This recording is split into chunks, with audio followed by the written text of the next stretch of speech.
Yes, you're still watching Citizen Extra. Welcome back. My name is Fred Indimuli. We're still in studio with MP for Kiharu, Irungu Kangata, and Gabriel Muduma, political analyst, and now we're joined by Onchari Oyeyo, another political analyst. We now want to look at what's happening in Nairobi, leave alone Anwar Guru's wars. What exactly is happening in Nairobi?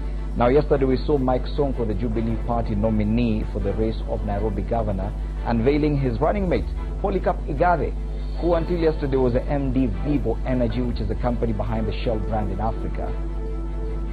What exactly does this mean for Sonko's candidature? We've seen, of course, in the past few weeks that Mike Sonko has tried to reinvent himself and giving himself a more gubernatorial look as he seeks the top county job for Nairobi City.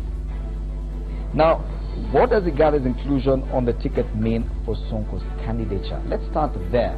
Bwana Onchari, as we invite you and welcome you to the panel this morning. Thank you what so do much. you think, what's the impact what do you think, for example, Sonko is hoping to achieve by naming Polycarp Igathe as his running mate? Now, Sonko is a very popular politician, but he's faced some degree of skepticism from a section of Nairobians who are talking about, him not being the kind of person who can appeal to the middle class. Now, that is the kind of image he wants to, deal with by the inclusion of someone who can, assist him in getting into that kind of class of voters. So Polycarp comes in with a wealth of experience from the corporate world, of course, and I think now it completes the ticket for Sonko.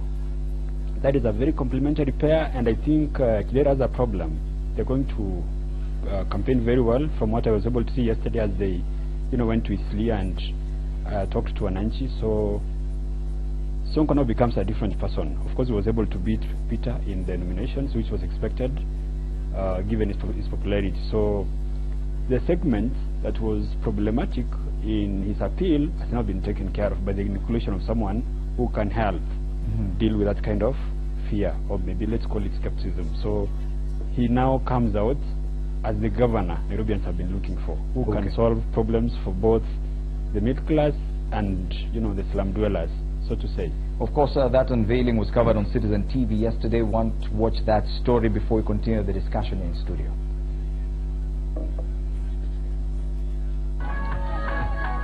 A day after being named Sonko's running mate, Polycarp Igathe was on the campaign trail with the Nairobi senator.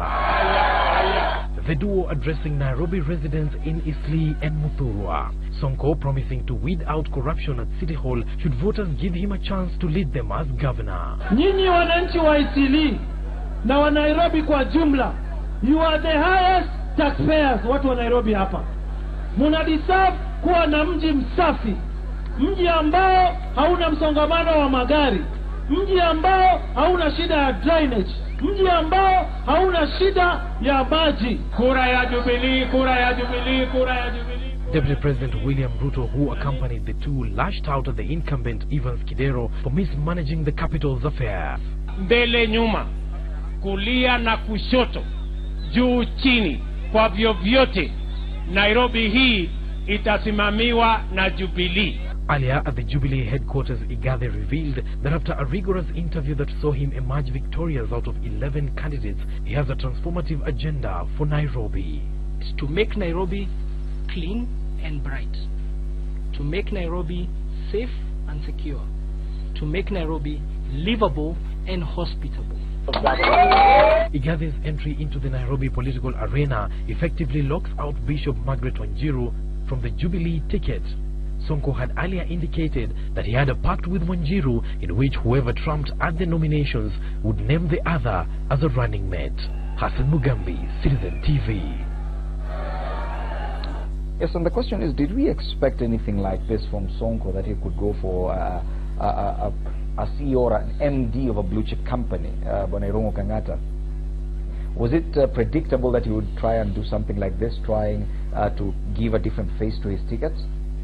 Yes, indeed. I would imagine he was given that advice by his advisors, or even the people who are supporting him in the party. and he thought that is a prudent move. But from where I sit, by the way, I am not so sure whether that's a very good move, and for obvious reason. You see, that argument that Sonko does not gel with the middle class and the upper class was used, and it was discussed, and in fact his main competitor was riding on that notion, but that argument was trashed in the polls, meaning the people who voted for him, they were voting for a certain image, for a certain character. So therefore, when you now secure the ticket, and then instead of staying true to the roots, staying true to the cause that made you win the nomination, you now start trying to cajole those people who originally did not support you. That is very problematic. And when it comes to a certain look, Irungu Kang'ata, probably your best place to describe that, because you've maintained a certain look since you came into Parliament. I remember once your first term in Parliament was really discussed across many media outlets. You maintained this certain look. You rarely wear a tie, despite being a member of Parliament. Did you feel the need to change that, the way Sonko is feeling the need to look more serious? Does your electorate appreciate you more once you change your image that way? Yes, I can tell you, as a matter of fact, at a certain point I got such pressure, particularly when I announced I want to become the senator. But I can tell you, I never felt free. I could feel no, this is not me. And then I said, no, it's an issue of a package. You tell the people who elect me the way you are. They decide. If they see, no, this is not good, they don't elect you. If they feel this is the correct thing, you are elected, and then you stay true to it. But this idea of you are elected, then you change to suit certain whims, to me is usually irrational. I'm going to give you a good example of a person called President Duterte. Where Duterte is the president of Philippines. He has a very weird character. So he was always being pressured. When you become the president, are you going to act presidential? He said, no, me, I'm going to stay. If you are not going to vote for me as your president, don't vote for me. And I think that's very good, and that enabled him to win. The same is also happening to Mr. Trump. He said, me, I like tweeting, and I like shooting straight, and it's upon you to decide whether you're going to elect me.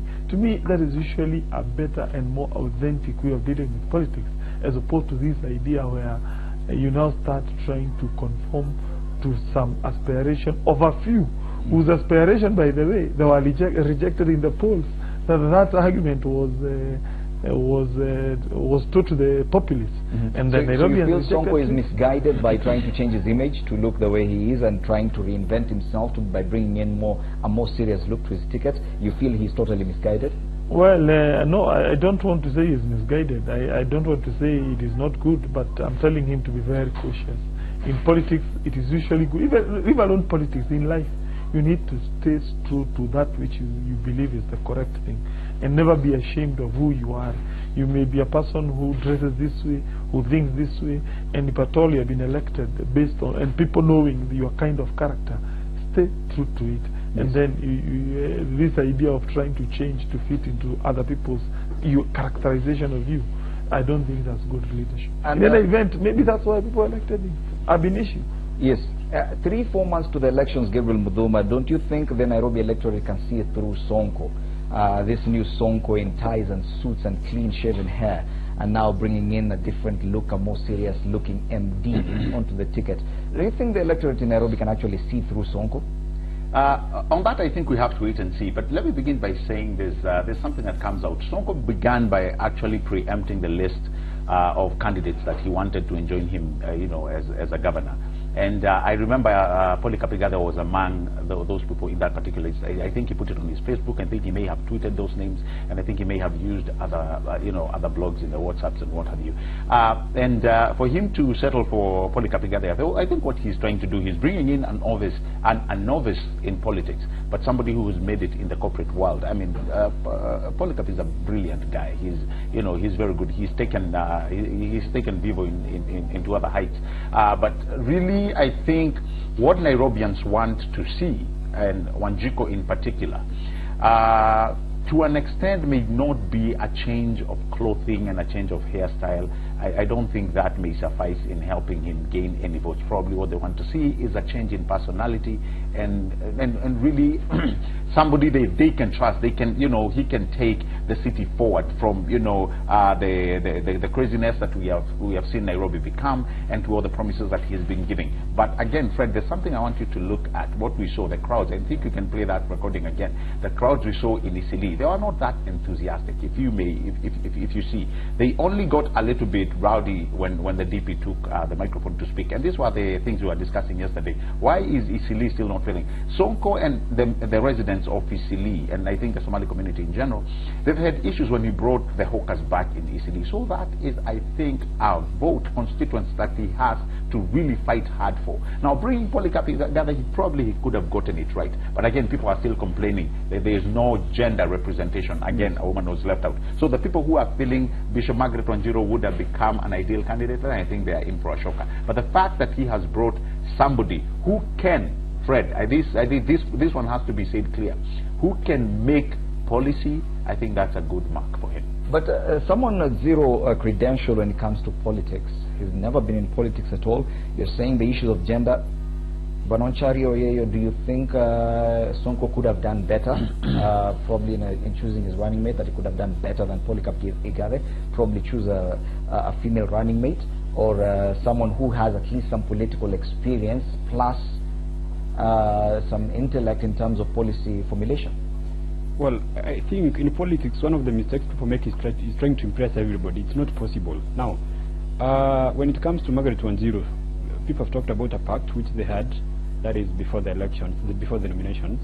Now, the pact said if Margaret could have been willing to step down for Sonko just before the nominations, Sonko could have made her his running mate. She didn't do that. She went all the way to the nominations and she lost. So that it was overtaken by events. That is why she was left out. I don't think Sonko was Margaret Wanjiru anything. Now, when it comes to the picking of Polycarp, the transformation that was required for Sonko as a candidate, of course, through the picking of a nominee, was accomplished. It was done well. Given, I'd like to agree with Muduma regarding the competence of Polycarp as a deputy governor. When it comes again to politics, I'd like you to look at what we've had with Kidero and the deputy governor Mweke. Now, Kidero is a politician whose ability as a politician is not defined. The same thing applies to Mweke, and they've had problems. They don't know how to connect with the Nairobians, and I think that's why they're going to lose the elections. Of course, in addition to growth in competence in terms of service delivery. Now, Sonko is an accomplished politician. He's very much probably knows how to campaign. So he had to bring in someone who can deliver something different from what he has as a person. That's what it's all about. Margaret likes politicking, Sonko likes the same. She couldn't have made any, reasonable contribution to the ticket. And something else, when you talk about the personality of an individual and maybe the mannerism in terms of clothing and all that, Sonko has not been someone who sticks to a particular kind of dress code. At some point you can see me in a suit, some point you can see me in casual wear and all that. So he's been mixing up like we all do. So it's not like he's been compelled to assume a different persona that is not him. He's actually the same person we've always seen. But we are seeing him now dressed more and more in suits. He no longer has writings on his head. His hair is at least one color. Now, every kind of activity, is fit for a particular moment. For example, when Sonko went to the ICC. So it is just a moment now? Yes. Now he has to do, he has to go to boardrooms and participate in discussions and all that, so he can't do that. Last time when he went to the ICC to defend the president, whatever he did was required for that particular moment. So he's a very fluid person, he understands the politics of the moment, and I think it's fitting in so well. So it's not about Sonko being pushed into being a different person. He's the same guy people have always liked from my own, point of view, and it's not changed. Okay. Yes. Now let's switch to Polycarp Igathe. The position of deputy governor has hitherto not been considered to be very strong. In some quarters, some people have described them as flower girls. What would convince someone who has been running a big company to switch and become deputy governor, Bonairungu Kangata, for example? Well, there are several things. Number one, there is this notion that generally I have seen people liking public service, not because of the money, there is this notion some people want to just serve the people, and the only best forum to serve the people is through public service, and for obvious reason, because it is the holders of public service who affect everyone. They come up with policies and laws which affect each and every other citizenry. So to that extent, maybe Mr. Igathe is public-spirited. Number two, it may also give you a forum or a springboard for you probably to go to substantive position. If Igathe does a good job and everyone sees that he's doing a good job, most likely that can give him some pedestal upon which to spring into another position, let's say a member of parliament or even a governor. So maybe that could be the motivation. By the way, from where I sit, I want to endorse that ticket, and I agree, if those two gentlemen are conjoined well, they can do a marvelous job. Why? One, I think Igathe, having been a corporate manager, he knows the whole idea and the essence of what we call processes. Okay. He knows how to manage funds, he knows how to plan, he knows how to apply those funds to meet certain budgetary aspirations of Nairobi. And as we wrap up this discussion, Gabriel Muduma, do you see the potential of another possible tall tree in Polycarp Igathe?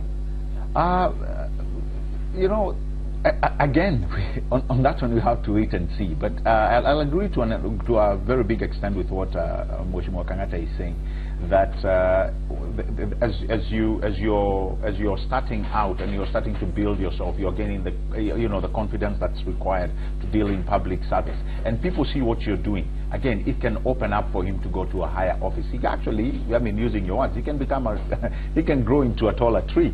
But I think something that needs to come out also clear with the image of Sonko, and I'll repeat it again. Many people may have been used to him with those funny character, cut hairs and the kind of dressing that we were seeing. And yeah, true to the fact he's trying to morph into this serious person, and I think people can see him for who he is. But still, the image must come clear, the character and the personality must also complement what he's become. With Polycarp Igathe, I think, coming in, I think Sonko realized he needs somebody who can be a good manager, somebody who can take, who can actually become an extra energy to what he is. Sonko is a very good politician. He can play the politics part, and I believe, I would like to think other people, other big stakeholders, could be the deputy president and the president, were involved actually in, or actually rubber stamping the kind of candidature that we see in Polycarp Igathe. And if that did happen, then I think there could be very well demarcated duties on what Polycarp Igathe is going to do, and that could be in the overall management of City Hall and maybe policy making and what have you. He comes out, I mean, he has a very clean head and a very clear head when it comes to issue of private governance. Okay, let's now take a break. We'll be back to discuss a lot more, including NASA's second rally in Kisii. What is the significance of Kisii, given that both Jubilee and NASA are now considering that region?